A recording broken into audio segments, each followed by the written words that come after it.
বিষে মরল বিশ্বাস। ওরা ছিল অবলা, বোবা, নিরীহ, কিন্তু ভীষণ প্রাণবন্ত আর আদুরে।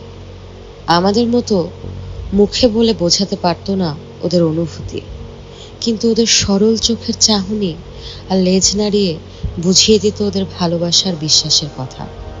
ওরা ছিল এই শহরের একান্ত আপন। তবুও ওদের জীবন শেষ হলো বিশ্বের যন্ত্রণায় ছটফট করতে করতে। জাপান গার্ডেন সিটি, ইট কাঠ পাথরের তৈরি তথাকথিত সভ্য মানুষের বাসস্থান। আর এই বন্দি দুনিয়ায় কিছু কুকুর বিড়ালও বাস করত মানুষের পাশে। ওরা মানুষের ছায়ায় বাঁচতে চেয়েছিল, বিশ্বাস করেছিল এই শহরটা ওদেরও আপন। কিন্তু সেই বিশ্বাসের দাম ওদের দিতে হয়েছে ওদের জীবন দিয়ে, বিভীষিকাময় মৃত্যু যন্ত্রণায় কাতরাতে কাতরাতে। 23শে নভেম্বর 2024, এক ভয়ঙ্কর সকাল। একে একে লুটিয়ে পড়তে থাকে একটার পর একটা কুকুর বিড়াল। শরীর কাঁপছে, চোখ ফেটে বেরিয়ে আসছে ভয়, মুখ দিয়ে গড়িয়ে পড়ছে ফেনা, পড়ছে রক্ত।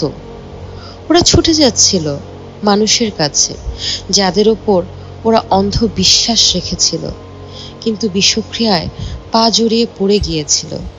আর সেই মানুষেরা, তারা দরজা বন্ধ করলো, খুব সহজেই মুখ ফিরিয়ে নিল বোবা প্রাণীগুলো থেকে। এক রাতের মধ্যে নিস্তব্ধ হয়ে গেল ওরা। 10টি কুকুর, একটি বিড়াল, সবাই বিষে মারা গেল। এক একটা প্রাণ এক একটা বিশ্বাসের প্রতীক ছিল। আর মানুষ মানুষ ওদের বিশ্বাসকে হত্যা করলো অমানবিকভাবে, নির্দয়ভাবে। এই হত্যার পিছনে কারা?